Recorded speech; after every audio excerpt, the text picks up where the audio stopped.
រម្មណ៍បងពេលនេះឈឺចាប់បែងដូងបងពេលនេះឯកាចង់ប្រាប់មានស្មួនឲ្យយល់ពីចិន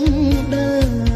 តែមិនអាចវិចារចេញពីចិត្តរឿងរ៉ា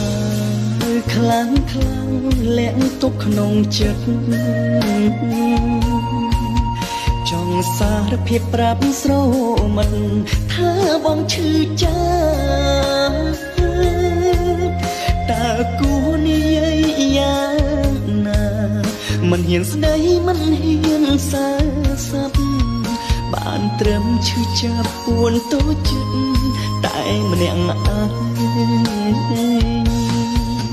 ចង់ច្រៀងចង់រៀបរាប់ចេញពីចិត្តប្រាប់ទៅវក់មិនថាបងស្នេហ៍ពិតលើរូបស្រី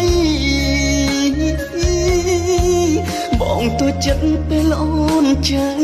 ជិញស្ទើរតែស្លាប់ពេលអូននៅក្បែរអ្នកថ្មីតើត្រូវធ្វើអ្វីទើបអូនវិលវិញមករកបងខំវល់បងនឹកអនុសាកន្លង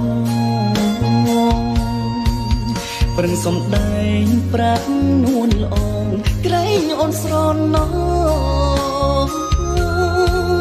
ចំរៀងដែលអូនចូលចិត្តស្ដាប់ច្រៀងពេលនេះគ្មានរសជាតិសងស្នេហ៍ប្រែចិត្តស្មងចំរៀងពីរូប្រែគ្មានណា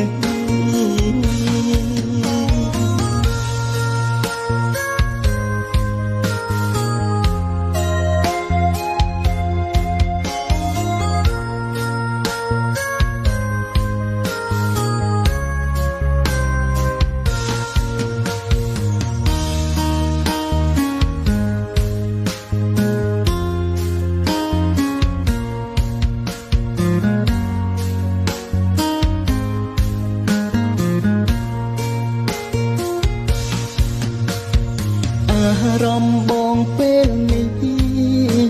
ឈឺចាប់បែងដូងបងពេលនេះឯកាចង់ប្រាប់មានស្មួនឲ្យយល់ពីចិនដាតែមិនអាចវិចារចេញពីចិត្តរឿងរ៉ាវខ្លាំងលាក់ទុកក្នុងចិត្តចង់សារភាពប្រាប់ស្រមិតថាបងឈឺចាំតើគួរនិយាយយ៉ាងណាមិនហ៊ានស្ដីមិនហ៊ានសារស័ព្ទបានត្រឹមឈឺចាប់ពួនតូចចិត្តតែម្នាក់ឯងចង់ច្រៀងចង់រៀបរាប់ចេញពីចិត្តប្រាប់ទៅវក់មិនថាបងស្នេហ៍ពិតលើរូបស្រីបងតូចចិត្តពេលអូនចាជិញស្ទើរតែស្លាប់ពេលអូននៅក្បែរអ្នកថ្មីតើត្រូវធ្វើអ្វីទើបអូនវិលវិញមករកបងខំវល់បងនឹកអនុសាកន្លង